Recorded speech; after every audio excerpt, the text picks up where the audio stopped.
Hold on. Filming. Okay, I'll leave. Don't Fine. Alright.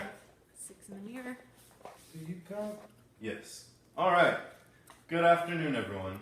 Today, I'm going to be talking about the history of guitars. Not only the history of guitars, the problems faced in creating guitars, and the importance of guitars in music today.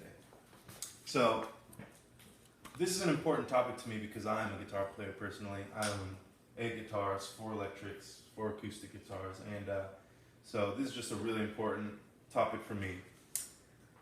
There is a wide variety of guitars. We have acoustic guitars, we have electric guitars, and an even wider variety of brands such as Gibson, Gretsch, Epiphone, Fender, Ibanez, things like that. And to know more about these guitars though, we have to know more about their origins and where they came from in the history of the guitars. So no one knows the exact origins, the original creators, or even the area where guitars originated from. But if you look at the ancestry of guitars, you can go back to about 4,000 years ago. According to GuyGuitars.com, guitar is a development of the lute or even the ancient instrument kitara, which is a Greek word. The Greek word kitara sounds very similar to the Spanish word guitarra. They're almost identical, which guitarra is a direct translation of guitar in English. Although these sound almost identical, there were still some differences between the guitars we see nowadays and those guitars back in the day. The guitars nowadays, an example of that would be acoustic guitars. So according to History.com, acoustic guitars were a staple of an American rural music in the early 20th century, particularly black rural music such as the blues.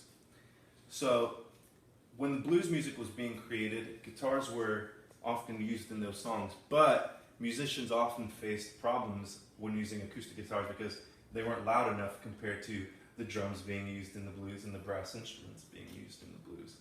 And so because of that, they try to find solutions and try to use things like microphones to try to amplify their acoustic guitars.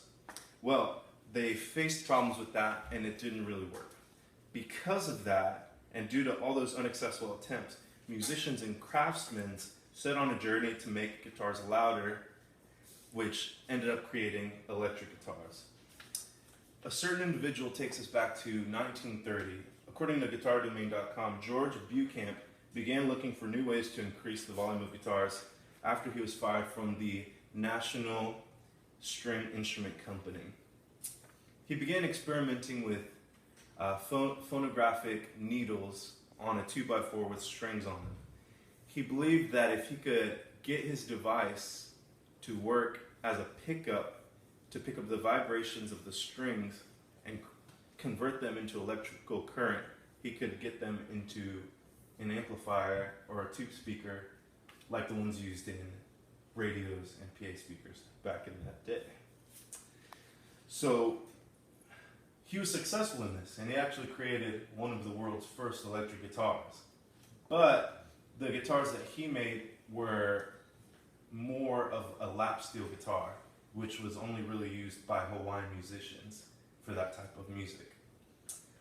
Because he was unsuccessful in that, people like the creators of Gibson and Fender began looking for ways to create an acoustic style electric guitar.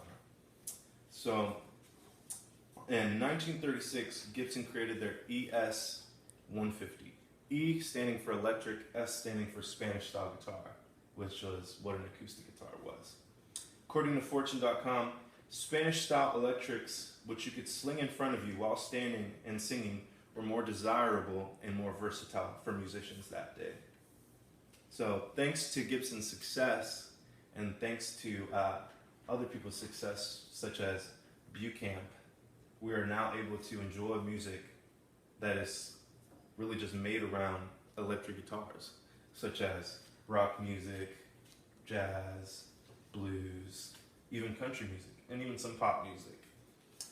Music is just really important in all aspects of life because they even use it in things such as like physical or mental therapy and things like that.